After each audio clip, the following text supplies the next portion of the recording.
Bonsoir à tous et à toutes, ravi de vous retrouver sur le plateau d'Equinox Soir, le magazine de décryptage de l'actualité quotidienne. Les termes du document que l'on prête au délégué régional des transports pour le Nord-Ouest sont clairs. Tout départ de la région du Nord-Ouest est désormais soumis à un contrôle strict. Le voyageur devra décliner les raisons de son départ, les noms et contacts des accueillants dans les autres régions. Toute personne qui contreviendrait à ces mesures verra son voyage purement et simplement annulé. Seulement 24 heures après la publication de cette circulaire, Thierry Gilbert Ngon, le délégué régional des transports, se défend.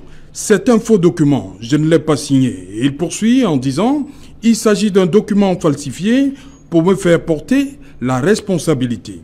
Thierry Gilbert Ngon va jusqu'à pointer un doigt accusateur sur les services du gouverneur de la région du Nord-Ouest. Je sais que l'on avait préparé un document comme cela. C'est au niveau du gouverneur que vous devez aller voir. Madame, Monsieur, c'est le fait du jour.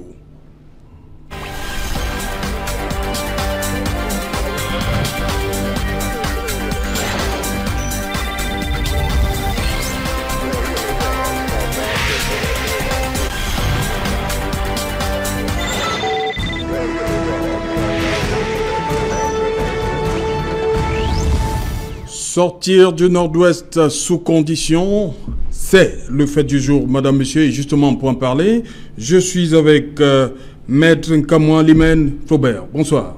Bonsoir, Monsieur Sèche. Voilà, vous êtes avocat au barreau du Cameroun. Oui. C'est bien cela. Oui. Bienvenue sur le plateau d'Equinox Soir. Merci beaucoup. Merci beaucoup. Voilà, sur ce plateau également, Alain Djipou. Bonsoir, Sèche. Voilà, félicitations déjà. Vous êtes fait aujourd'hui même conseiller du directeur de la publication du quotidien Le Messager. C'est exact, vous avez de la jugeote, vous êtes plutôt bien introduit. Et je voudrais modestement dire ma reconnaissance à la direction de publication du journal qui m'emploie d'avoir porté son choix sur ma modeste personne pour apporter les judicieux conseils, les orientations stratégiques pour l'avancement du journal. Cela dit, je salue tous vos téléspectateurs. Je dis bonjour à Maître. Enchanté. Bon débat. Okay. Vous êtes sûr que vos prestations sur Equinox Soir n'ont pas pesé quelque part, non? Je ne peux pas être au 4e étage et me voir passer. Vous voir passer. Je ne peux pas être jugé arbitre. C'est à l'opinion publique, n'est-ce pas, d'en tirer toutes les conséquences de mes prestations, de mes performances. Oui, sur Equinox Soir. Merci. Je reste avec vous, Alain Djipou. Comment comprendre cette confusion? Surtout lorsque le délégué dit on l'avait préparé ce document, hein, c'est au niveau du gouverneur qu'il faut voir. Mais aujourd'hui qu'il en vienne à dire qu'il ne l'a pas signé. Donc ça veut dire qu'il y a quand même eu un travail, c'est quelque chose qui a été pensé. Bon, je crois qu'on a là devant nous un autre cas de la divulgation par des canaux informels de tout ce qui est comme document administratif dans les réseaux sociaux.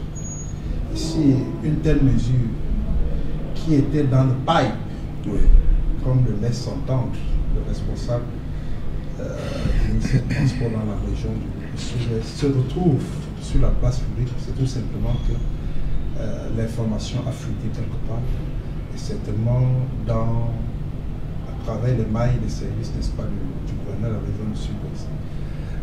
Le délégué des transports de ce côté-là remet en question l'authenticité des documents qui, par ailleurs, ont tous les sceaux de l'État. Il y a un cachet, il y a une signature, il y a des entêtes. Malheureusement, ça ne suffit pas pour les rendre authentiques. Et donc, de ce point de vue-là, parce qu'il y a quand même un démenti, il apporte formellement un démenti, il dit, lui à son niveau, il n'a pas pris une mesure. Cela signifie tout simplement que, heureusement, il n'y a rien d'officiel. Mais si c'est un ballon d'essai, parce que ça peut être le cas, si c'est un ballon d'essai qu'on veut lancer au sein de la population, pour voir comment on va apprécier cette tentative d'introduire ces restrictions des libertés d'aller et venir des citoyens, je dis, on n'a pas besoin d'en rajouter déjà à la crise qui sévit dans ces régions-là. Ok.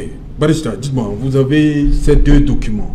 Est-ce qu'il y a des éléments qui pourraient prêter à confusion? Je constate effectivement qu'il y a ces deux documents et quand vous expliquez qu'il a donné il a cru, oui, il a démenti, et en disant même qu'il y a eu quelque chose qui a été préparé, tout porte à croire qu'il y avait l'intention, n'est-ce pas, de faire publier des genres de décisions. Vous allez me permettre, je vais parler en anglais pour allez-y. Okay, I have in front of me the two documents, the press release and the disclaimer. You see, it is he has disclaimed, but there is something we need to, we as legal minds, right, we look at the surrounding facts. We look at the surrounding facts. If he's saying that they had that in the pipeline, but he did not publish it, I go by condemning, first of all, having that in mind. Because to think, for anybody to think that you can stop people from moving, it's terrible. One should not even think about that. Because it is a violation of human right. You understand? The right to movement is a right which is inherent, inalienable to an individual. And those rights are still protected. They form the part of the preamble of the Constitution, and the Constitution, the preamble states very clearly that the state is going to protect, and we have liberty to walk. Right. So when you come and the state goes further to say that they have the responsibility as duty bearers, right, to protect its citizens, to secure this freedom, and then somebody thinks that he can go around and ask people not to move freely, to even have that in mind, is terrible. You see, I want to think that actually this document portrays something, as you rightly said. It portrays that something was happening. And if you look at surrounding facts, that is not long that the governor of the Southwest went to the park, actually went to the park, and and stopped vehicles from moving, right? They stopped vehicles from leaving the park.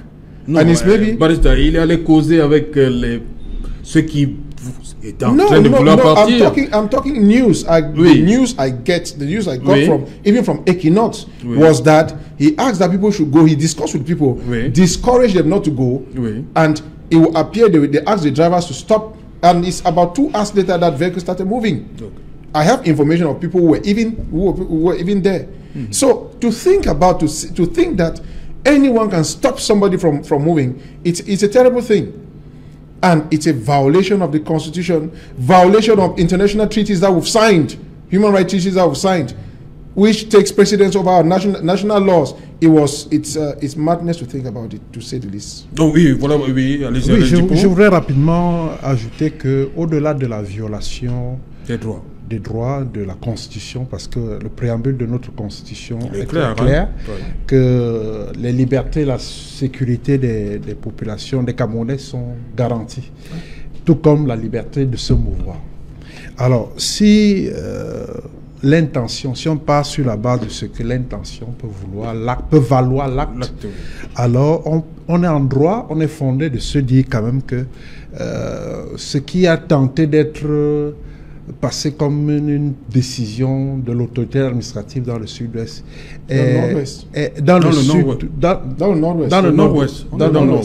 nord-ouest, avec votre permission, dans le nord-ouest est suffisamment grave, parce que c'est devenu comme un sport national. À tous les niveaux de démembrement de l'État, on viole allègrement et les lois, et la Constitution, et les règlements, et même les lois supranationales. Donc on ne respecte rien dans ce pays, que ce soit du sommet à la base. C'est comme... le Cameroun est devenu comme une espèce de cour du roi Péto, où chacun piétine la loi à sa guise. Alors, d'où vient-il que on soit dans une situation de crise qui est d'ailleurs provoquée par la condescendance d'un certain baron de ce régime qui ne veulent à tout prix tirer les marrons du feu d'une situation conflictuelle qu'eux-mêmes ont contribué à aggraver. Alors ces gens-là sont dans une stratégie qui vise tout simplement c'est une stratégie de pourrissement. On n'est pas véritablement dans une logique de vouloir faire en sorte que la paix, la sécurité reviennent dans ces deux régions. Qui a donc intérêt à ce que nos frères camerounais s'entretuent? Quand on veut implémenter une mesure liberticide comme celle-là, oui, alors on s'attend à quoi? Que les populations applaudissent de deux mains cette décision? Non. Au contraire, ça va faire un effet boomerang. Ce serait proprement jeter de l'huile sur le feu. Et Dieu seul sait combien de fois le foyer est tendu en ce moment dans nos deux régions. Oui. Donc il ne faut pas que les pouvoirs publics, peu importe le niveau de responsabilité, fassent le jeu de ceux qui veulent que ce pays soit éternellement inscrit dans une logique de guerre. Barrister Kamwa, est-ce que vous avez des gens qui ont été, à qui on a demandé de remplir toutes ces conditions-ci? Vous avez des échos? Malheureusement, je n'ai pas. Oui. Mais je veux vous dire que ça ressemble exactement à la situation qui s'est passée aussi au sud-ouest. Oui. Que le maire, oui, n'est-ce pas, avait fermé plusieurs boutiques, oui, du fait qu'ils n'ont pas ouvert les portes pendant des jours de vie morte. Vous comprenez? Il est venu fermer. Il a fermé et pendant des jours que ça restait fermé. Donc tout cela veut reconforter le même pensée que c'est quelque chose qu'ils ont l'habitude de les faire. Et cette fois-ci, ça m'a tourné parce que c'était inadmissible, n'est-ce pas? On ne comprend pas comment on peut dire à quelqu'un de ne pas voyager.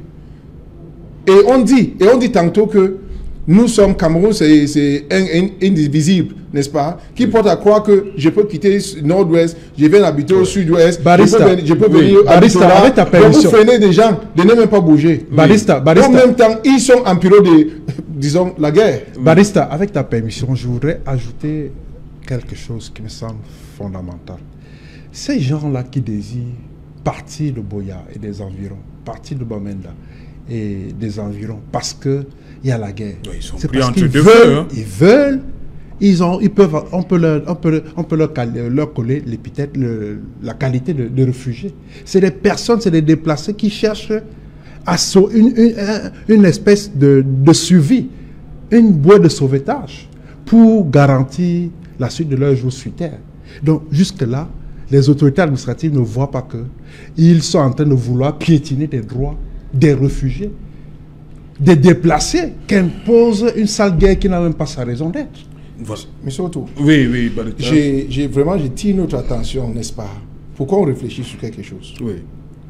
Qu'est-ce qui peut motiver, n'est-ce pas, le gouverneur pour descendre au gare routier, parler aux gens pour les dire de ne pas voyager?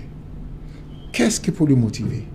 En sachant que... Il sortait de Yaoundé où il y a la conférence des gouverneurs avec pour le Tangandji, oui, où il a dit que les mesures de sécurité seraient... la sécurité des populations et des biens allaient être assurée. Non, regarde. C'est peut-être fort de cela qu'il a... qui va être assuré par qui? Vous voyez que même ces autorités, quand il fait des visites, il part avec vraiment des militaires bien armés, n'est-ce pas? Est-ce que pour protéger... Je peux même mieux me protéger que quelqu'un d'autre va me protéger. Et ces gens-là ont constaté que vraiment, à l'heure actuelle, ils ne sont pas protégés. Et c'est dans les droits, d'aller ailleurs, n'est-ce pas, là où lui veut. Et vous venez leur dire non, il ne faut pas partir, il faut rester chez vous. Vraiment, si vous partez, celui-ci va venir intégrer votre maison. Entre-temps, qui lui donne la sécurité? Et justement, c'est ça le fond du problème. En leur interdisant de se déplacer, on ne fait rien justement pour éteindre le feu. Pendant que les armes crépitent de gauche à droite, les uns et les autres cherchent des refuges à Douala, un peu partout dans le pays où c'est un peu plus calme. Oui. Mais on veut maintenant qu'ils ne bougent plus. Donc, ils créent la guerre, on empêche aux uns aux autres de se mettre à l'abri. Les gens ne veulent pas de cette guerre. Il faut donc que ceux qui ont intérêt à ce que les gens se battent dans ce pays comprennent qu'il y a beaucoup de Camerounais qui ne demandent que la paix. Oui, je reste avec vous, Alain Djipo. Oui. Lorsque vous lisez la défense, on va l'appeler comme ça, du délégué des transports pour le Nord-Ouest, pour se défendre, il avait besoin de livrer son chef comme ça? Non, le gouverneur? Qu'est-ce qu'il risque là, lui, le délégué? Je crois qu'il a fait porter le chapeau à sa hiérarchie régionale et c'est très inélégant de sa part. Je pense que quand on est suffisamment mature dans le domaine de l'administration, il y a des incongruités comme celle-là qui ne devraient pas sortir, n'est-ce pas, de la bouche d'un responsable. Donc je pense que c'est une grosse... Est-ce que ce n'est pas trop de pression? Il a subi trop de pression entre hier et aujourd'hui. Autant mieux ne pas s'expliquer. Autant mieux ne pas s'exposer aux médias que de sortir pour dire des boutades. Parfois on dit le silence est d'or et la parole est d'argent. Alors s'il faut sortir pour dire n'importe quoi, il vaut mieux se taire. Oui. Boris Toko. I laugh because maybe I think he has not found himself in real danger. You understand? Oui. This man from his name is a man from the Northwest. Oui. If he keeps quiet, he's gone. If he keeps quiet, he's gone. And he knows, he said the truth that they arranged something like that, and it was in this place, and he has not signed such a document. Oui. So out of fear, out of self-protection, he could say it. Because if truly this document came out from that source, the people who sent out the document should be responsible for what happened. Oui. So I think that in his position, mindful of the fact that he's from Northwest, Oui. it becomes very, very dangerous for him. And a man in danger can think of any solution to come out from it. I think that's the mind he had. Voilà, il nous a rejoint enfin sur ce plateau. Lui, c'est Fa Elvis Taillon. Oui. Bonsoir, bienvenue. Bonsoir. Vous êtes la communication du candidat Franklin Difo-Afanoui. Oui, tout à fait normal. Oui. Je vous dis bonsoir à toutes les spectateurs, spectatrices de la télé. Et moi, voici déjà ici. Ok. Oui. Voilà, on parle de ce document, ces deux documents qui est le document d'hier interdisait. On ne va pas dire interdire. C'est-à-dire que pour sortir du Nord-Ouest, il fallait remplir certaines conditions. Aujourd'hui, le délégué est monté au créneau en disant qu'il n'a pas signé ce document. Comment vous comprenez cette polémique? Well, I think looking at it, it's a complicated issue. Now, you know, we have issues that the country is not well organized in its activities.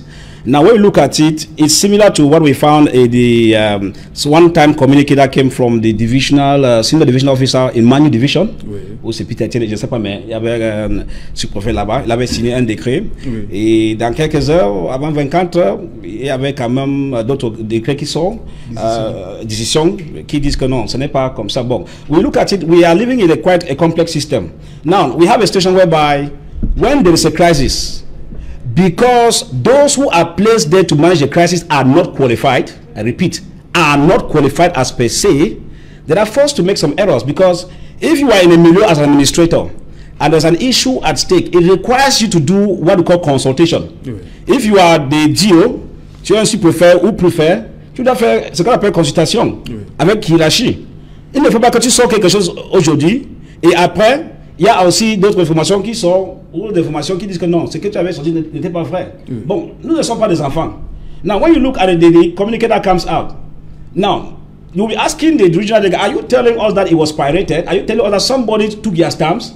Parce que dans nos réseaux sociaux, il y a des informations qu'on peut dire que c'est vrai. Il y a des autres qu'on peut dire, disons, au niveau de documents, on peut dire que non, ce n'est pas vrai. Vous avez les deux documents devant vous là. Oui, this is the document here. So, when it tells us that it's not like that, it becomes a little bit ça a sorti, ça a circulé à un moment donné, avant qu'il revienne maintenant pour dire que non. Mais ça veut dire qu'on dit, si ce n'est pas signé par le délégué lui-même, le moment que ça sort, they were supposed to have been a counter statement immediately. Now, it means that the document would have surely came out and then somebody somewhere or hierarchy was wondering, hey, fais attention, ce que tu as fait là, ça peut te créer le problème. Il faut que maintenant, au lieu de venir en direct pour dire que non, je suis désolé, c'est une erreur, parce que les administrateurs ici au Cameroun ne disent pas jamais pardon à la population. C'est une erreur. C'est une erreur. Si c'était aux États-Unis, disons, quelqu'un doit démissionner. Ou parfois, il fait une conférence de presse pour dire que bon, c'est moi qui vais faire sortir ce document, mais je suis désolé, et tout ça, bon, voilà le vrai document ou la vraie décision. C'est ça. Mais comme nous sommes dans un pays là où des choses se passent par hasard, c'est là qu'on dit que le temps de changement, c'est maintenant. Si on fait une erreur par hasard, on met la même équipe, on est fini. c'est fini pour le Cameroun. Après Alain Djipo. Yes, there's something very technical I want to draw on this document.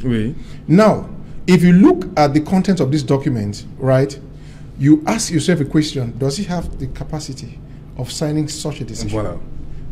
Because this document, him in his position as delegate of transport, he does not have that kind of power to sign such, to give such an order.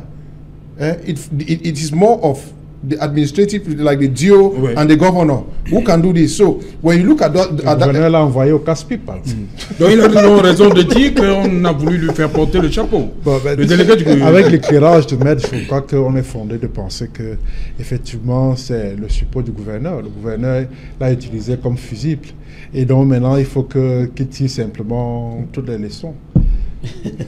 Mais comme disait Taillon, on ne sait pas demander pardon. Ça, c'est dans notre culture. Voilà aussi on ne sait pas reconnaître qu'on s'est trompé. Parce que toute erreur, l'erreur est humaine.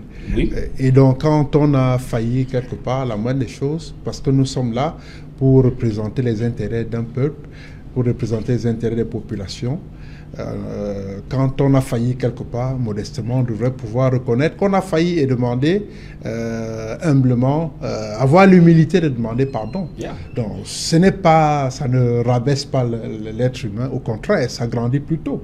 Nous devrions apprendre à reconnaître de nos torts, de nos péchés, afin que nous puissions nous élever. Sauf que dans des cas pareils, c'est pas facile dans des cas pareils. Oui, c'est déjà parce que l'enjeu est déjà politique. Oui, la conséquence est lourde. Oui, c'est pas un fait ordinaire. Oui, Elvis. You know, as I'm saying, if you look at this situation, like for the case of journalists, for example, we have what we call in journalism parlance corrigendum.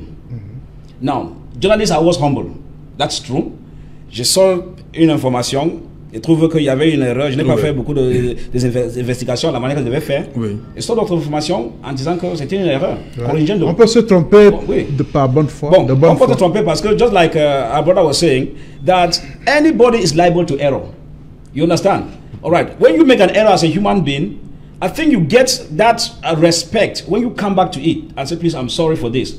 Now, we have a situation whereby Cameroon administrators don't do that. Now, when my Minister of Communication, Mr. Chiluma Bakari, says video in the far north region is from Mali, it's not from Cameroon. When the Malian government comes in to counteract, and then he comes back, you understand? Now, the next thing is that the suspects have been arrested, they are under trial and things like that. So, two things are coming. When the SDO says everybody should quit Manual Division because there's going to be heavy military crackdown. Now, somebody else, now another reason comes in, the government looks at it now, this thing can cause problem. And now that's why I'm saying that in a normal situation, those kind of persons are supposed to resign before they are even dismissed. They have to resign because... Qui, le délégué ou bien le gouverneur? Non, c'est-à-dire celui qui a sorti cette information. Mais il dit que ce n'est pas lui. Le délégué dit que ce n'est pas lui. Quand ça arrive comme ça, on doit chercher qui a tort dans cette situation. Celui qui a tort, normalement, doit dire que non. Comme c'est une erreur, et peut-être je ne peux pas assumer pour dire pardon, moi je démissionne. L'esprit de démission n'est pas... encore dans ce pays Cameroun. Mais dans le nouveau Cameroun, que je disais là, comme mon candidat apporte, tout ça après le 8 va arriver. On appelle ça New Cameroun. Voilà, Elvis Taillon, je reste avec vous. Le délégué dit que le document, il sait qu'ils ont préparé un document dans ce sens. Oui. Mais il ne répond pas, il dit qu'il ne reconnaît pas celui qui est sorti hier. Tu sais que c'est quelque chose de tellement compliqué. Oui. Parce qu'entre eux, il y a quelque chose qui se passe.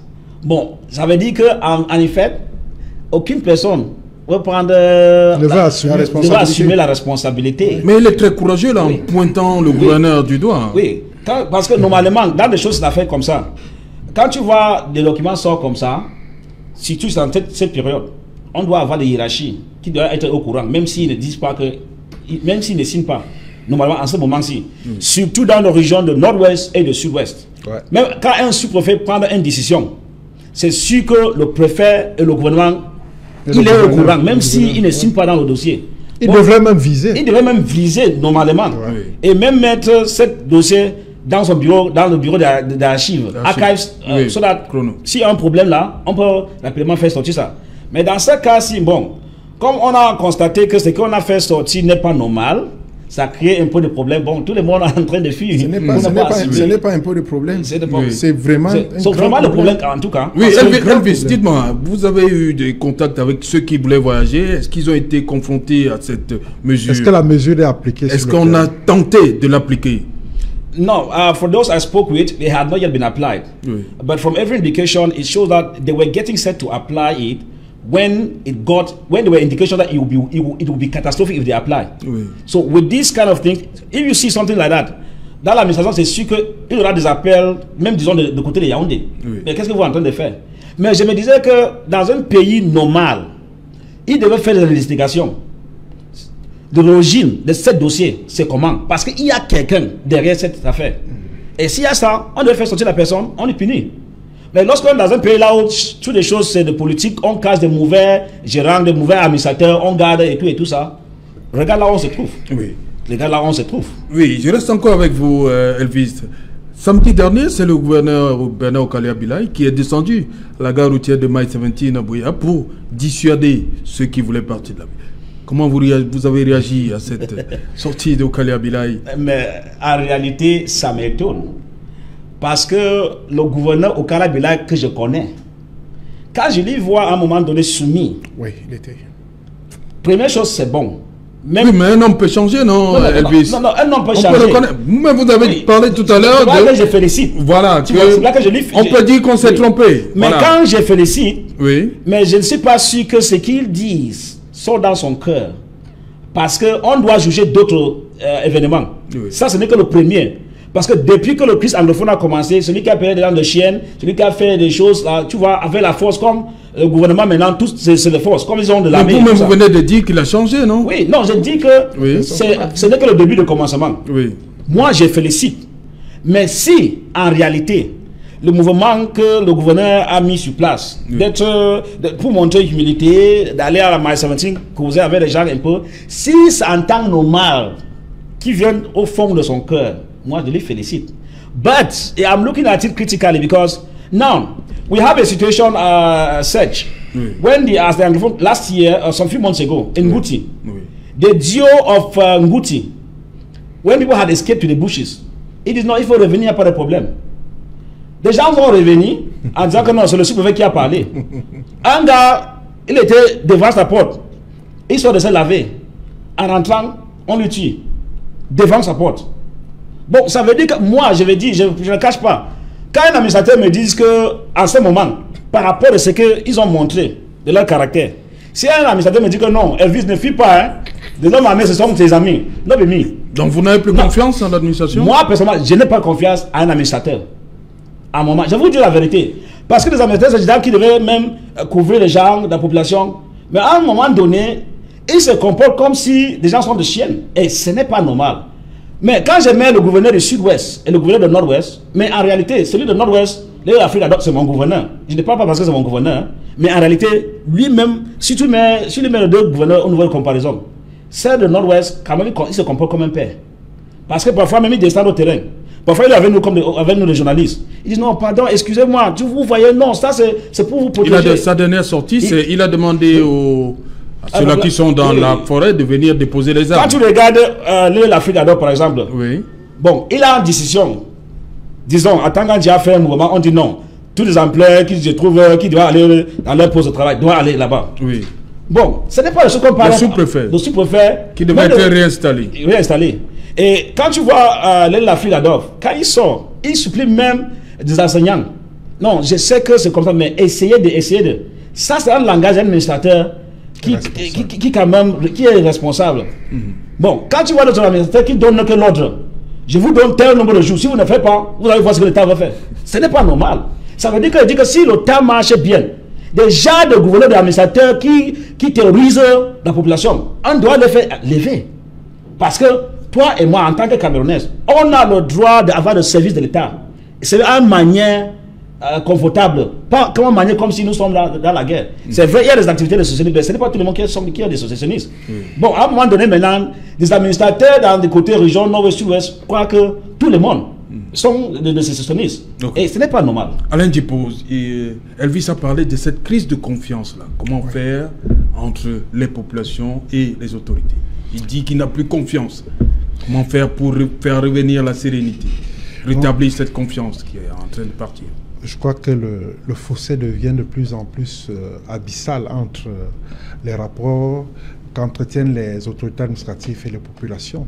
Parce qu'à un moment donné, on a cru que l'administration, c'est le double langage. C'est l'art de dire une chose et son contraire en même temps.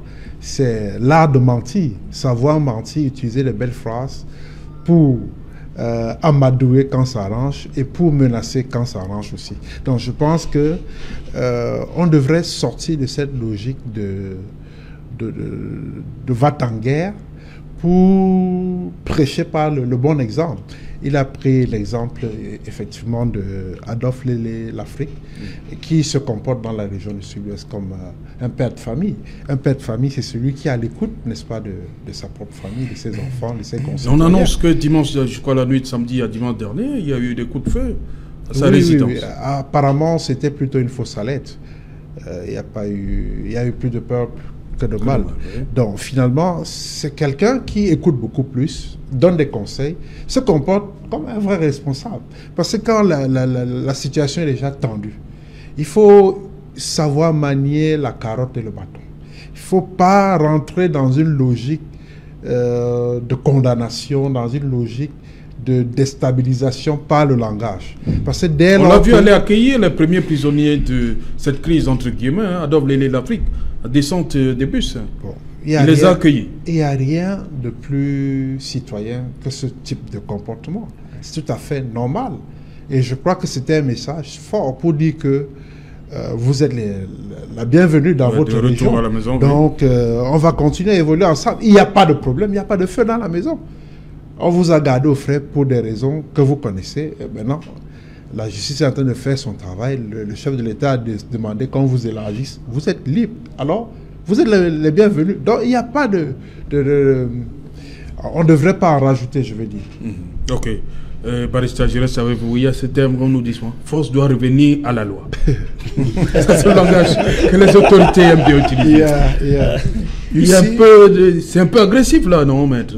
You know, what at times administrators fail to understand is that there's a social agreement, right, between the governed and the government. Yes. So when you think that everything is by the use of force, it's a mistake. It's a wrong perception of the law, and you don't preach virtues and practice vice. If the government is responsible, if the government acts in conformity with the law, I think everybody will want to be obedient. Now, as he rightly said, there is a breach of trust. What is happening in the Northwest and Southwest that people are living shows a breach of trust, that the people no longer have confidence in the administrators. They feel betrayed by the administrators. There is something you might want to know. Most of those administrators don't live in their areas. Most of them don't live there. Yeah. They live out and go back in the morning. I don't want to go by names, but that is what is being said. And you cannot force, when you force... Là, vous parlez de ceux qui reviennent, parce que... On réinstalle ceux qui sont même partis. Ils ont plusieurs à Boya, n'est-ce pas, au sud-ouest, qui récitent à Douala. Le matin, ils parlent, la nuit, ils rentrent. Ça, ce n'est pas ça, ce n'est pas nouveau. C'est pas nouveau, vous comprenez. Donc, je disais tantôt que chaque fois qu'on pense que ce n'est que la loi qu'on va utiliser, c'est pas une bonne appréciation des choses. Et voilà là où il y a une différence entre le système anglo-saxon et le système francophone. Nous avons ce qu'on appelle equity, n'est-ce pas? Nous avons ce qu'on appelle equity, qui est un genre de loi, n'est-ce pas, qui essaye de comment dirais-je, de porter un peu de confort sur des lois qui sont trop fortes. Vous comprenez? Donc on ne peut pas dire alors que... L'humanisation de la loi. Vous avez bien dit. Donc, pour penser qu'on va utiliser que la force, on a vu ce qui est parti en France à 1789. La Révolution. Donc, c'est la conséquence de toujours penser. Vous comprenez? C'est la conséquence de toujours penser que la loi peut tout faire. Non, la loi ne peut pas tout faire. Cette crise anglophone a démontré que la loi ne peut pas tout faire. Vous comprenez? On a fait appliquer des lois, on a réinventé des lois, on a tout fait, mais la situation se dégrade. C'est une crise politique. Vous comprenez? La situation se dégrade. La loi, d'abord, la loi est faite pour qui? La loi est faite pour qui? Pour les hommes. Oui. Et si ces hommes estiment que ces lois-là ne sont pas bonnes, il faut les changer. Il faut les changer. La même chose avec la Constitution qu'on dit on ne peut pas toucher, on ne peut pas toucher. Non. Quand ça les favorise, peut-être pour changer le mandat des chefs de l'État, des trucs comme ça, oui, on peut toucher l'État, on peut toucher la Constitution. Mais quand il vient que certaines personnes demandent fédéralisme, on dit on ne touche pas à la forme de l'État. Non. Il faut que les gens se comprennent que l'homme, n'est-ce pas, la loi est faite pour guider l'homme. Vous comprenez? L'essentiel de la loi, ce n'est pas pour punir. C'est pour d'abord harmoniser l'acte humain à une façon que tu peux vivre avec des autres. Mais quand vous sortez tout le temps que la loi va régner, la loi c'est la loi. Non, non, non, cette loi est faite pour des peuples. Okay. Et si ces peuples ne veulent pas cette loi, il faut les changer. Barista, comme Elvis, vous aussi, vous avez un problème avec l'administration, les administrateurs? Parce que lui dit qu'il n'a plus trop confiance. Mais il n'y a aucun Camerounais. Je vais vous dire quelque chose. Le Camerounais qui vous dit que il n'a pas le problème de la façon qu'on gère ces pays est malhonnête. Je vous dis franchement, c'est celui qui mange derrière ces populations. Vous comprenez? J'ai vu l'autre jour, on a appelé des Bensikine au Paco Vita, on les a parlé. Ça sert à quoi? Voilà des personnes qui, dans les droits, doivent travailler, doivent avoir de l'argent. Regarde même seulement l'état des routes qui roule tous les jours pour chercher 500 francs et on va venir leur dire que... Non. Tout Camerounais qui est honnête, même le chef de l'État n'ignore pas que, n'est-ce pas, la gouvernance du Cameroun est mauvaise. C'est pour ça que parfois il vous dit que non, il faut que that edition should stop and that people should take things more serious. And that's why he keeps changing people. Because deep in his mind, it's not working. A Cameroonian who tells you that everything is fine is being dishonest. He's saying that out of his own personal gains. And there are some people who are just selfish like that. Yeah, that's true. That's true. You know, just to add to what he's saying, you know that when I say these things, or we say it, now, Seth, you understand with me, just I learned that when you look at the Anglophone crisis, when you are not on the ground, it's different. Because most of those who live in Douala, Yaoundé, Gaoundé, Garouane, all the like, ils regardent ça n'est qu'à la télé, en distance, réseaux sociaux. Mais si tu es là, parce que moi je sors de Bengui par exemple, mon village chez Gounoko, ça ne va pas. Ça veut dire que je vois comment, quand on attrape quelqu'un quelque part, on dit que ça a embassonné, on traverse une distance, on le tue, on jette là-bas. Parfois même, comme ça s'est passé à Kumbala, il y a même quelqu'un qui était malade, en foule, qui danse toujours vers le marché de Kumbala. Quand on les a tués, on a venu déposer des fusils sur lui. On dit que c'est un basonnier. Un pays, on dit que c'est un pays qui a mis son peuple, doit faire une investigation. Comment le gars-ci, c'est un malade mental. Comment on dit que maintenant il est devenu un basonnier un jour? Quand on fait l'investigation, on va trouver que des gens qui ont tué les gens-ci, ils font que des montages. Qu'est-ce que les militaires font? Comme il était dernièrement à Tchombala, tu arrives à un camp d'embasonnier, tu tues les gens. Après, tu entres dans le village, tu tues, même maman, tu tues encore. Mais où est la loi qu'on dise? Alors qu'un gouvernement responsable doit faire une enquête, des gens responsables de ça, on doit punir des gens là ouvertement.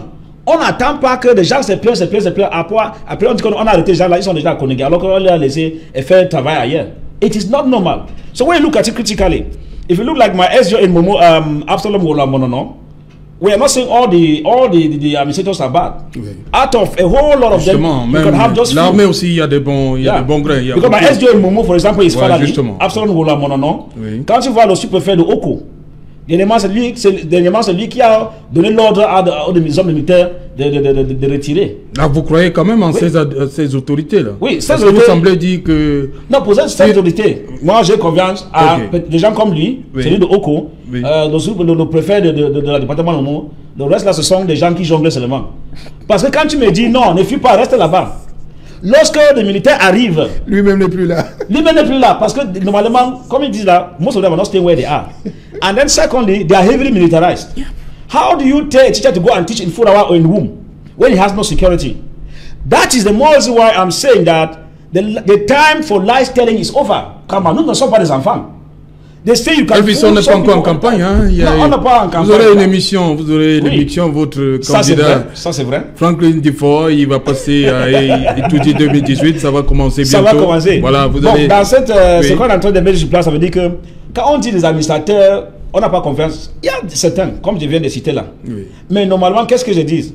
Lorsque tu es un administrateur, tu peux avoir une bonne volonté, par exemple, mais si ton hiérarchie, ce sont des hiérarchies élan, comme on dit là, comme les Yaoundé, ça veut dire que ça ne donne pas. Parce que tu peux avoir une bonne volonté pour gérer tes peuples, mais à un moment donné, il y a l'ordre qui sort en haut là, que tu dois faire ceci, cela, ceci, cela.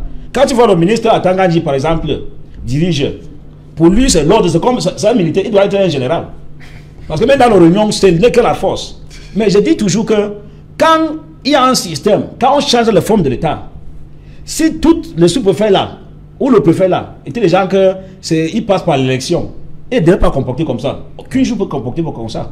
Parce que même dans le système fédéral là, in English, when you have a federal system, for example, they don't call impeachment. Si on trouve que tu comportes l'ordre de loi, ça arrive à un moment donné, on te fait enlever. Ton agent prend pour compléter ton mandat. Oui. C'est comme ça que ça se passe dans le système fédéral. Même dans ce système, il y a impeachment. Même dans le système actuel, il y a impeachment. Mais l'application, c'est zéro maintenant. Voilà, on n'a jamais eu ça. Ouais. Bon, maintenant, tu trouves que nous sommes dans un système là où des administrateurs et des hommes en tenue, ce sont qui gèrent ce pays. Maintenant, un militaire peut te tuer quand il te trouve en route, c'est fini. Oui. Il te dit que non, tu es un ambassadeur qui vient de lui attaquer. Mais je dis toujours, parce que l'affaire-ci de l'anglophone et du francophone, c'est l'affaire de tout le monde. Parce qu'il y a même des francophones qui vivent là-bas. À un moment donné, on a tué un Bamileke là-bas. Pour déjà là, ils savaient que c'était un anglophone. Tu vois. Mais quand on continue à passer l'esprit, ça va arriver à un moment donné là où tu peux trouver même un capitaine en tenue. Tu ouvres feu. Avant de constater que c'était un capitaine, il est déjà mort. C'est là où ils vont commencer à sentir que quand tu dis que tu vas attaquer des anglophones ou de quoi là, en tant que des gouvernements qui doivent même les protéger, tu risques aussi de créer un problème. Et c'est là qu'on prie tous les jours.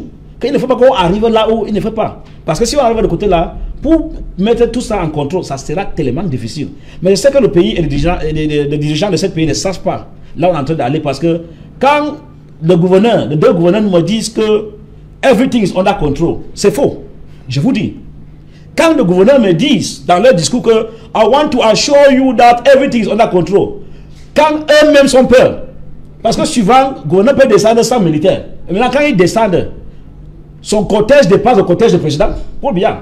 Parce qu'il a fait tout et tout pour marcher avec des militaires, des gendarmes et des polices pour être sûr que lui-même il est protégé. Encore qu'il n'y a pas de garantie. Mais comment avec des gendarmes qui n'ont pas aucune personne qui peut le protéger? Le ministre de la Défense a été attaqué en allant dans la région du Sud. Mais je crois qu'il y a quand même cette ouverture, la conférence générale anglophone, appelée par Kadna Toumi et d'autres ministres du culte. Qui... Oui, c'est une idée qui est torpillée, malheureusement. Oui. It's unfortunate. Mais ils ont décidé de renvoyer parce qu'ils disaient qu'ils n'étaient pas encore prêts. En fait, on a suivi le deuxième communiqué, Alain Djipo. Oui, vous savez très bien que la personne et même la personnalité du cardinal dérange dans ce pays. Oui. Ce n'est pas que l'idée qu'il a émise est mauvaise en soi. C'est que comme ça vient de lui, il faut qu'on remette ça de côté. C'est ça le fond. Et puis, quand j'analyse en seconde intention, je me rends compte que même les anglophones, pour la plupart, ne sont pas d'accord sur... Avec cette conférence? Sur la personne du cardinal et des autres prélats et d'autres chefs religieux qui ont initié cette démarche de convoquer une assemblée. Pour des raisons que je ne voudrais pas évoquer ici, je pense que... Je ne crois pas que le cardinal, sa personnalité... Non, il y a des gens qui disent que... Surtout au niveau de... petite minorité. Il y a certaines personnes, mais pas lui. Il y a peut-être un ou deux personnes que les gens... Parmi les quatre. Oui, mais pas peut-être un ou deux. Moi, je suis journaliste. Ça, c'est les échos qui me sont revenus. C'est les choses que j'ai glanées, ça et là, à partir du terrain.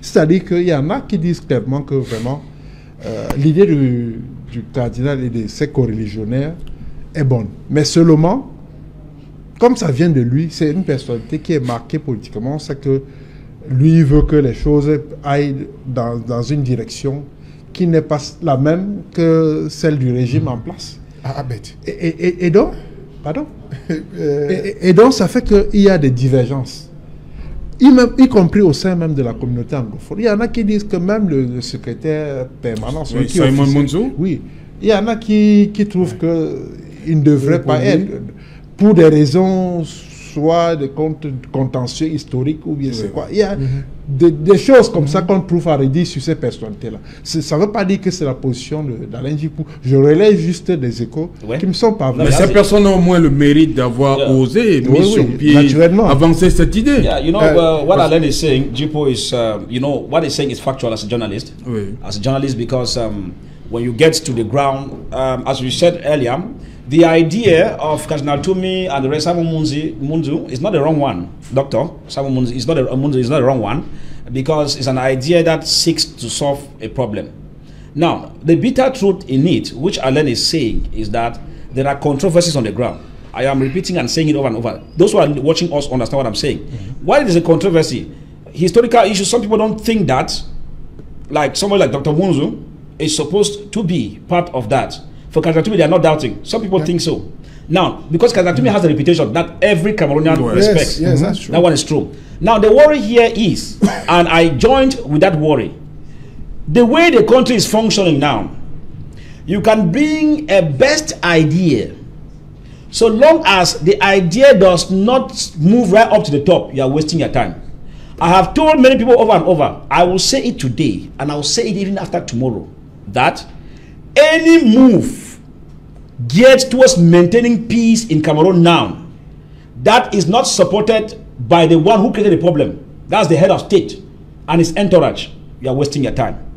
Because you will get to a point where, if, for example, Kazatumi has to hold a meeting in Buea, or wherever they have to hold a meeting, people need to be secured. Yes. Now, what am I saying? For that kind of meeting to hold successfully, there are stakeholders that are supposed to be there. Such you understanding. If you hold that kind of meeting, when you say stakeholders, in the Anglophone crisis, those in the diaspora are part of the problem. Si tu tiens une réunion maintenant, disons que pour résoudre le problème de crise anglophone, alors que des gens de diaspora n'est pas dedans, tu perds ton temps. Non, pourquoi? Parce que quand il y a des mouvements qui se passent maintenant, ces hommes hors du pays qui donnent des décisions dans nos régions anglophones, ça c'est la vérité. Mais c'est ce que le cardinal Toumi a mis dans son truc. Tout le monde, tous ceux qui font partie, il a pensé aussi tous les originaires des 13 départements. C'est là que je dis qu'en dehors de tout ça, il y a des choses qu'on doit, il faut qu'on mette sur table. Where would the meeting hold? If diasporas are coming in, if you take the people of Dr. Sako and the rest who are the leading Amazonians, for example, you'll be asking yourself, where would the meeting hold? If they have to come, is their security guaranteed? These are some things we have to take into consideration. C'est peut-être pourquoi on a renvoyé. Yeah, maybe probably because if all of this is taken, and then above all, I repeat, if the head of state, President Paul Biya, does not give a final accord, because he holds the knife and the yam for the crisis, and that's why it's prolonging. Tous les jours, on doit dialoguer, mais si le président lui-même, il reste au palais de tout le il dit bon, c'est maintenant. Telle personne, choisis des gens que vous pouvez, pour entrer dans les commissions de dialogue, ça va aller. Je crois qu'il est Barista. Ok, Bissoto, il y a une petite confusion qu'on fait. Je vais vous dire quelque chose. Des gens de diaspora existaient depuis hier. Ok, on va revenir. Il y a le journal, là. On va terminer avec ça. Bonsoir, Cédric Noufélé. Bonsoir Serge Alain, bonsoir à vos invités. Voilà, le 20h, c'est dans un instant. Qu'est-ce que vous avez préparé pour nous pour ce 20h tant attendu? Ce soir, vous suivrez cette vague de protestations contre les financements publics de la campagne électorale. Un premier montant fixé à 15 millions de francs CFA est loin de satisfaire les attentes des représentants de certains candidats à l'élection présidentielle. Ils jugent ce montant insignifiant pour battre campagne. Ils dénoncent le cynisme des pouvoirs publics. Vous suivrez dans ce journal la réaction du ministre de l'administration territoriale. Et sur la route d'Etoudi 2018, la méthode à Tangandi suscite déjà l'intérêt des observateurs de la scène politique. Le ministre de l'administration territoriale, très présent sur le théâtre politique, au point qu'il y a une confusion entre sa fonction ministérielle et celle des responsables politiques du RDPC, le parti au pouvoir. Nous évoquerons ce nouvel appel des leaders religieux à l'endroit du gouvernement sur la gestion de la crise anglophone, des leaders religieux qui ont une fois de plus interpellé les pouvoirs publics, les groupes armés, les leaders politiques également sur la résolution urgente de la crise anglophone au regard du désastre économique et social dans lequel se trouvent ces deux régions, le nord-ouest et le sud-ouest. Nous parlerons des projets que le gouvernement tente de ressusciter dans le septentrion, notamment des projets de bauxite à Gaoundal, dans la région de l'Adamawa. On en parlera dans le journal de 20h. Serge Alain.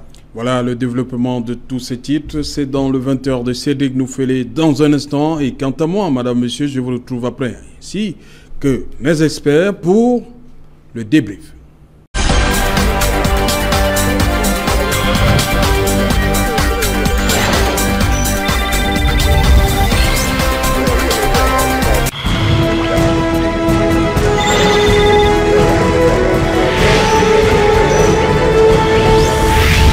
Retour sur le plateau Equinox Soir, toujours en compagnie des experts. Et le premier qui va se prononcer sur le débrief, c'est Fak Elvis Taillon. Dites-moi, vous êtes la cellule de communication du candidat Franklin Afanui Difo.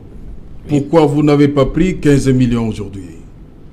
Oui, première chose, c'est que pour nous, quand on regarde la manière que les choses se passent, ça veut dire qu'il y a quelque chose qui ne va pas un peu normal quelque part.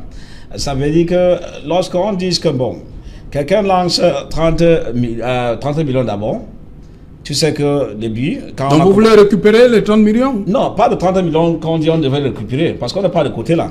Mais on dit, quand on va lancer une campagne, est-ce que c'est normal qu'on doit débloquer 15 millions d'abord? Est-ce qu'il y a des explications qui sont claires? Parce que nous sommes dans un pays là où chacun essaie de dire que la loi, même s'il contourne, ce n'est pas normal. Vous vous attendiez à plus? Non, ça devait être plus. Ça devait être plus. Combien à peu près? Ça devait être plus. Ça devait être au moins 40 millions. Au moins. Bon, quand on voit des choses comme ça, moi je préfère un système là où les gens sont honnêtes. Regarde d'abord, on n'a pas seulement l'argent dans les caisses. Ça, c'est honnêteté.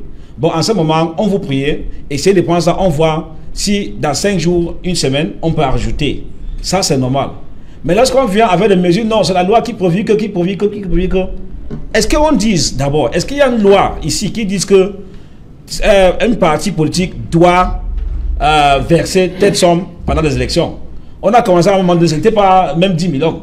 Quand on commence parfois, on dit bon, on commence à augmenter. Chaque période des élections présidentielles, on commence à augmenter. Maintenant, on se trouve à 30 millions. Si après les prochaines élections, on risque de doubler même. Mais on dit l'essentiel, c'est pourquoi on double ça de temps en temps. Bon, quand on arrive au financement, ce n'est pas normal que les gens entendent. Normalement, dans un pays normal, avant cette période de débloquer, on devait avoir une meeting avec toute candidat présidentielle pour expliquer certaines choses. Quand tu verses l'argent, on n'explique pas la loi que si tu es dans la liste, tu vas prendre telle somme. Mais lorsque tu verses 30 millions, tu sais que tu dois prendre plus ça. À un moment donné, l'État dit que c'est lui-même qui décide. Pour dire Elvis Taillon, je vais vous lire l'article 282 de la loi portant code électoral. Il dit ceci: en cas d'élection présidentielle, les fonds publics destinés au financement de la campagne électorale sont répartis en 2 tranches. D'égal montant aux candidats, ainsi qu'il suit. La première tranche est, après la publication des listes des candidats, allouée sur une base égalitaire aux différents candidats. Donc tout le monde a eu 15 millions, même pour le billard. On est d'accord? Non, quand tu dis ça, quand tu dis même pour bien, n'est-ce pas? Oui, il est candidat, non? Non, excusez-moi, disais quelque chose. Oui. La deuxième tranche est, après la proclamation des résultats, servie proportionnellement aux résultats obtenus, aux candidats ayant obtenu au moins 5% des suffrages. Oui. Ça, c'est tout à fait normal. Article 286, la loi portant code électoral. Très clair. On ne dit pas qu'on doit nous donner tout ce qu'il faut. Oui. C'est en 2 tranches. Ça, c'est clair. Oui. Now, but what we are saying here is that in the case of this, the law, when it comes to the amount they are supposed to give you, under normal condition, those that man the country, even before you go in for, are supposed to call you and let you know certain things. Now, after you must have come out of the list, before even calling you now to come and give you money that you are not understanding, They are supposed, because that's what we call communication. Si un celui de communication, disons le ministère de l'administration territoriale. Donc pour la Tangandji aurait dû vous réunir pour vous dire que bon voilà. C'est normal. Pour expliquer. Pas que les gens attendent quelque chose. Tu arrives finalement, tu dis non, voilà ce qui est là. Normalement, je dis, on n'a pas de problème trop dans ces pays hors de gérance et hors de la communication parce qu'il faut un entente entre l'État et des candidats présidentiels. C'est important. Parce qu'on peut arriver à un moment là où il n'y a pas l'argent même. La manière qu'on s'entend, les gens peuvent même aller en attendant que l'argent peut venir même dans 2 semaines. Est-ce que vous allez prendre finalement ces 15 ? On peut comprendre que vous êtes... Non. C'est la colère qui dérange un peu aujourd'hui là. Demain vous allez prendre ou après-demain ? Non, pas encore. Le parti, le hiérarchie des partis. Vous allez vous réunir pour voir. Le hiérarchie des partis vont décider s'il faut prendre 15 millions pour prendre ou non. Ok. Oui, Alain Djipo. Non, je voudrais dire que l'article 286 que vous avez lu tout à l'heure ne dit pas quel est exactement le montant qu'on devrait allouer à chaque candidat. Nous sommes sur la distribution. C'est ça le problème. Le fond du problème. Oui. Donc il y a un flou artistique. Non, on s'est rendu compte rapidement à travers les petits calculs que j'ai fait là. Qu'en réalité... Moi je vous ai vu calculer là. Oui, en réalité quand on dit 15 millions, première tranche pour les 9 candidats, c'est la première tranche des 30 millions de cautionnement qu'ils ont versé. La deuxième tranche, maintenant, la condition serait que tu aies au moins 5%. Si tu as 5%, au terme des résultats, on te remet encore 15 millions. Donc, en réalité, on te rembourse. Le MINAT restitue les 30 millions de cautionnement à travers ce financement public de la campagne, tel que c'est parti là. Et moi, ça me pose un problème parce que la loi du Cameroun, la loi des finances, qui est de l'exercice en cours, a prévu, comme nous savions que nous étions en année électorale, on avait au moins 3 échéances électorales, on a eu les sénatoriales, on devrait avoir la présidentielle, les municipales et les législatives. Je crois que la loi électorale qui a été adoptée à l'Assemblée et promulguée par le président de la République avait voté 50 milliards de francs CFA pour les scrutins de 2018. Les 4. Bon, c'est vrai que 50 milliards ne signifie pas qu'on devrait prendre tout cet argent, donné aux candidats. Il y en a qui devraient aller à l'ELECAM pour la fabrication de matériel électoral. Il y en a. D'accord. Mais, dans le fond, on se rend compte que, comme on est dans une situation d'indigence financière, l'État devient c'est compliqué pour l'État d'assurer ses engagements financiers un peu partout, du fait de la crise, du fait des guerres et tout ça là. On demande maintenant aux hommes politiques, aux militants de se sacrifier. C'est de bonne guerre. Parce que quand vous voyez, chez chaque parti politique qui essaye de trouver le trésor d'imagination propice à la rentabilisation des caisses du parti. Parce que vous n'êtes pas sans ignorer que 15 millions de francs CFA pour 2 semaines de campagne dans ce pays, c'est n'importe quoi, c'est insignifiant. Et donc, je peux comprendre ceux qui boudent cet argent. Mais je pense également que de l'autre côté, ce n'est pas juste pour le parti État qui nous gouverne. Parce que le parti État qui nous gouverne a la main mise sur le trésor public, a la logistique de l'État, a le matériel de l'État, a le parc automobile de l'État, a toutes les facilités que lui offre l'État pour pouvoir densifier sa campagne, pour être présent sur le terrain. Ce qui signifie que les 8 autres candidats ne disposent pas d'autant de ressources matérielles et financières, puisqu'on est dans le domaine du matériel et des finances. Et pour moi, ça me semble déséquilibré. Mais on veut nous faire croire que c'est la loi qui prévoit que dès lors qu'on a donné à chaque candidat la part égale, ça signifie qu'on est dans la logique de l'équité, on est dans la logique de la meilleure redistribution des financements de la campagne. Or, précisément, on oublie qu'on est dans un parti-État, et ce parti-État est en course à travers son champion, qui est le président de la République sortant, qui utilise les moyens de la République pour faire sa campagne, pour faire mobiliser et ses militants et son personnel politique à l'effet de votre campagne. Barrister Kama, dites-moi, vous comprenez quand même qu'à côté du RDPC, que certaines formations politiques aient pris ces 15 millions. Well, I understand them because there's a balance in English that half bread is better than none. Oui. Yeah, so some political parties can, out of maybe that in mind, collect what they are giving them. But as you rightly analyzed it, it would appear it's just a reimbursement. It's just a reimbursement of the money they gave. Yes, it goes without saying that it's just a reimbursement, for which it's not even total. Yep. Because there's a condition tagged to it that if you don't have 5%, Yes. they don't give you back. So All right. We call that, it's terrible. Barrister, we call that mafia. You understand? I didn't, Yeah, we call that state mafia because I didn't want to use a word, but it looks like. I call it state mafia because you look at it. Under normal conditions, the law previews that the state is supposed to assist in the campaign process. It's normal. The state is supposed to assist. Now, when the state is supposed to assist, does the state takes a shortcut to come back and take the money that you put in to come and give you back? It's not normal. Therefore, we are saying that with the law that you just read, which is because Cameroon, I say they do it willfully. They leave some of those laws vague. That's why I say it's a mafia system. They leave some of those laws vague so that when it comes to interpretation, you can interpret your own way, the other man interprets his own way. Finally, people get confused to know exactly what is happening. But when you want to have a straight law, it will tell you that this percentage will be given to you, first installment. And if you have this percentage, the next percentage of any amount of money will be given to you. So that you can work mathematics already on it. You know that, okay, if I'm going in for this, I expect this, because things should be clear. Now we are looking at a state whereby things are not clear. And so the authorities that be put people down and start talking grammar.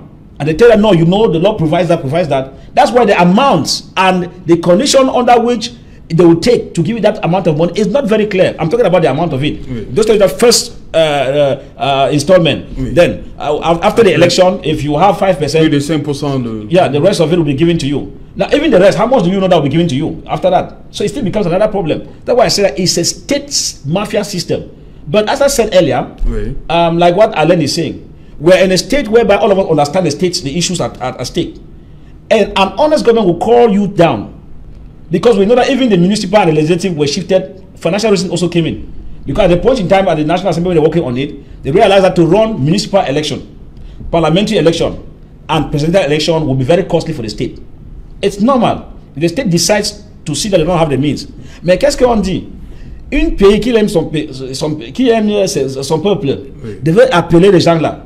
Bon, vous voyez, nous sommes dans une situation un peu compliquée.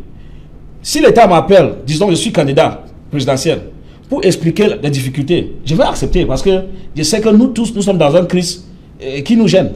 Mais si tu parles de que le logique, pour continuer et continuer, c'est là où je dis que ce n'est pas la chose normale. Comme je dis d'ailleurs, pour notre parti là, je dis le hiérarchie va décider. Mais on trouve ça n'est pas normal et ça veut dire que le gouvernement n'est pas de bonne volonté pour gérer ces élections. Pour la Tanga dit aujourd'hui en réagissant, il dit que la loi doit être respectée. C'est la loi qui n'est pas claire, qui doit être respectée. D'abord, ça veut dire que c'est un problème. Ils disent, c'est vrai, la loi doit être respectée. Mais qu'est-ce que la loi dit? C'est ça où le problème se trouve. Oui. Est-ce que la loi dit que donne première tranche 15 millions? C'est ça le problème. Normalement, la loi dit que l'État va aider les candidats pour battre dans leur campagne. Si l'État nous aide, ça veut dire que ça ne doit pas calculer entre les 30 millions qu'on a donné. Ça doit être plus. Normalement, si l'État donne première tranche 40 millions, là l'État aide.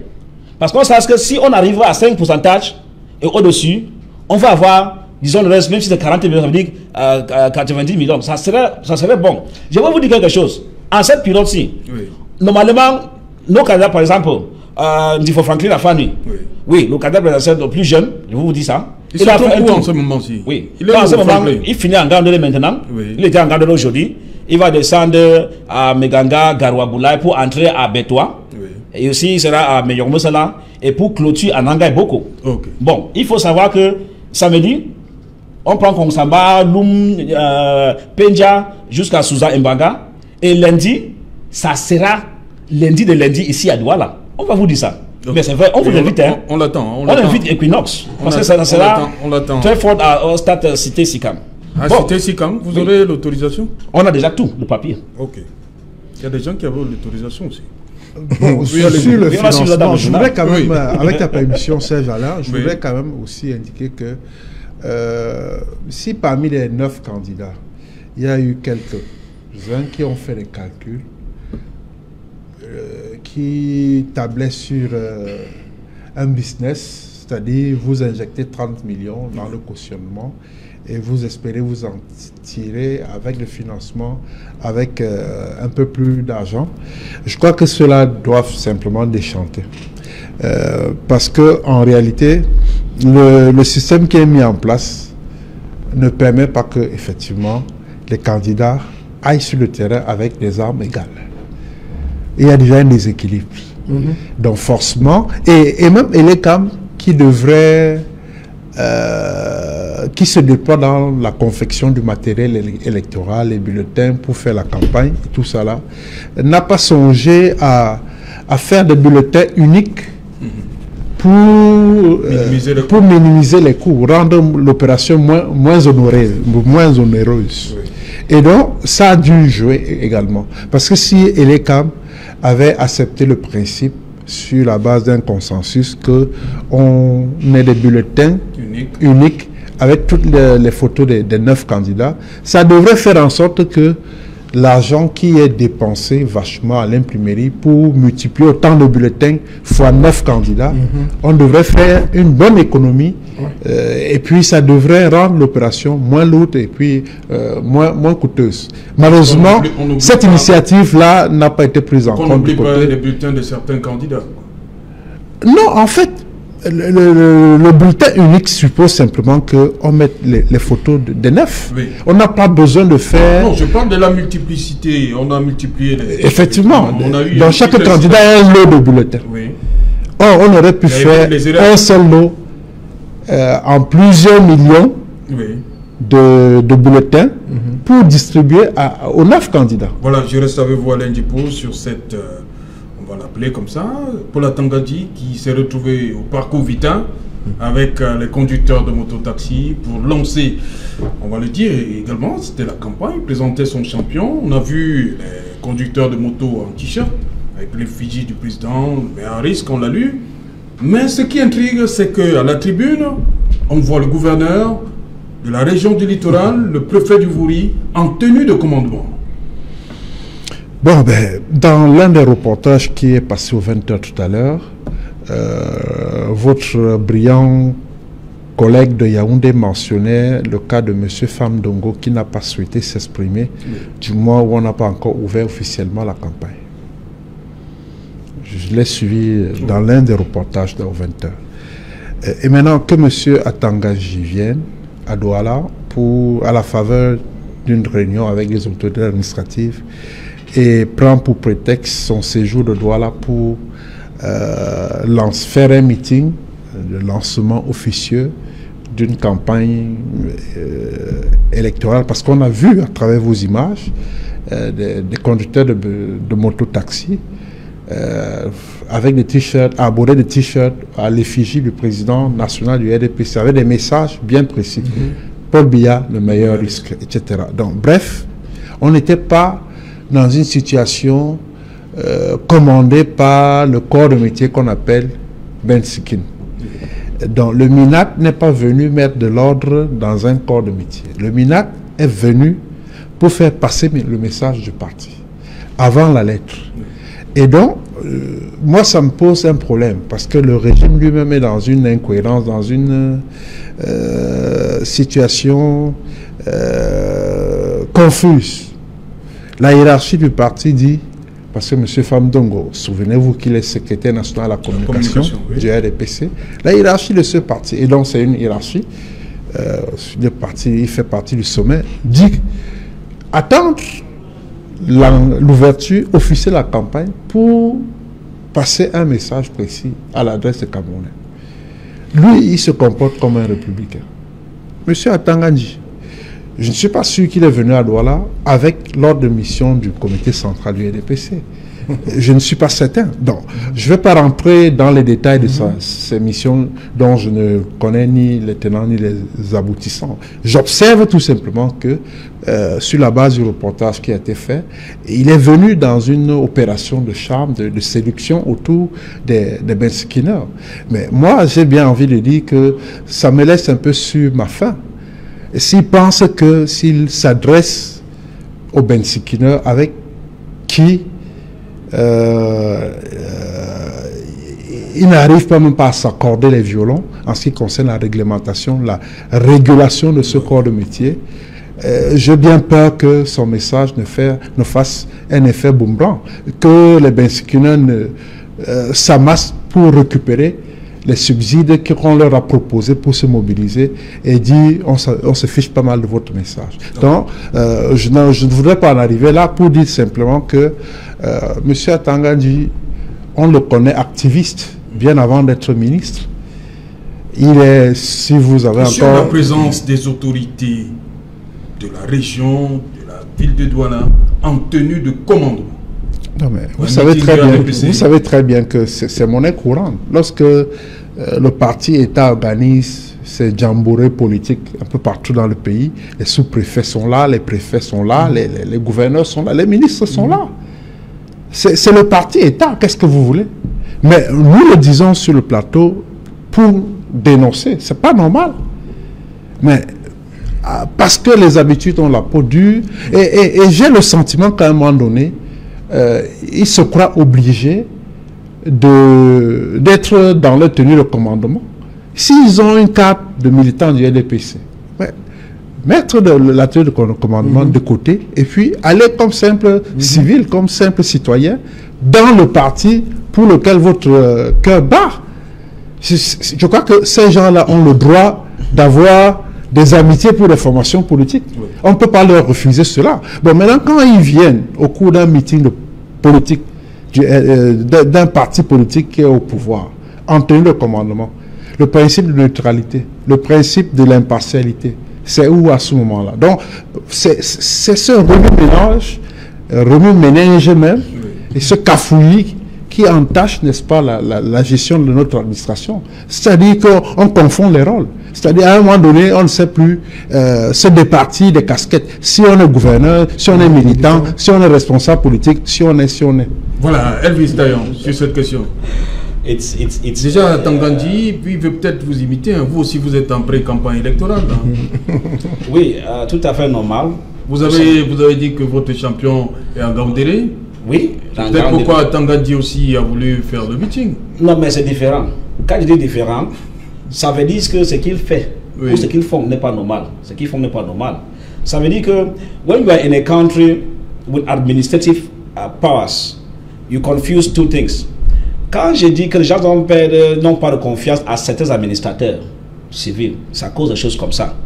Parce que là où tu devais être un arbitre, à un moment donné, tu es l'arbitre et le joueur en même temps. Le joueur en même temps. Juge est parti. Et juge est parti. C'est pas normal.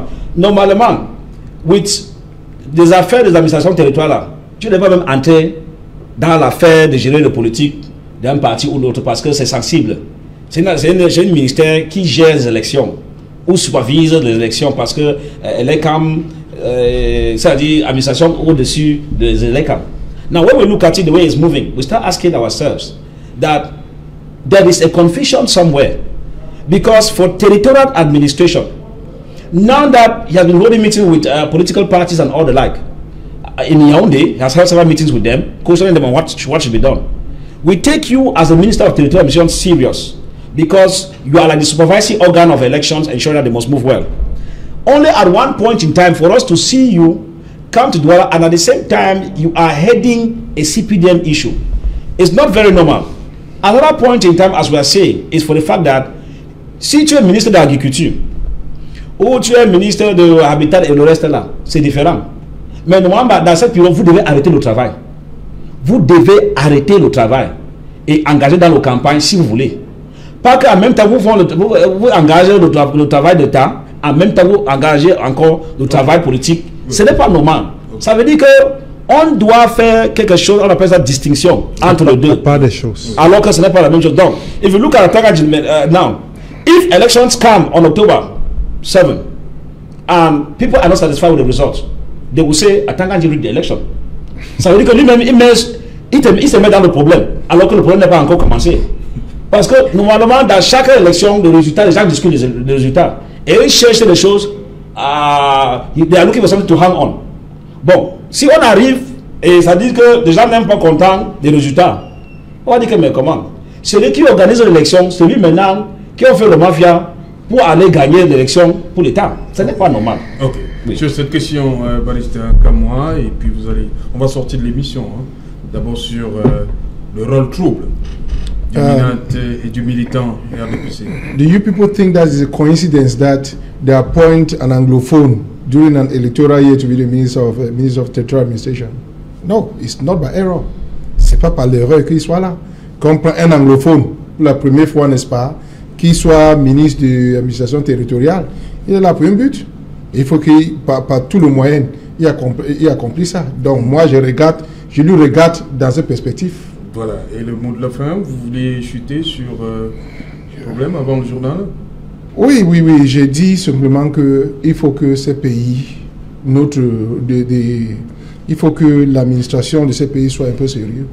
Que le chef de l'État comprenne que les choses ne vont pas, n'est-ce pas? Et qu'il faut qu'on soit réaliste et honnête envers l'autre pour régler le problème dans ces pays. Okay. Et qu'à la fin, Dieu va parler. Ok, merci. Merci, cher monsieur, d'être venu. Merci, Alain Dupont. C'est un plaisir. Merci. Thank you very much. Merci. You said something about God. I'm happy because the time for a new change has come, and we need, if you have people that fear God, these things will not happen because they'll walk with the fear of God. And so I invite you and the entire Equinox to join us on Saturday in the other areas outside Douala, Kongsamba, Lumpage, and other. And then I invite you on Monday. No, I invite. Sorry. Merci, Kamwa, merci d'être venu. Merci beaucoup. C'était un plaisir. Voilà. Madame, Monsieur, c'est ici que prend fin Equinox Soir, rediffusion 23h GMT. Il sera minuit à Bawok.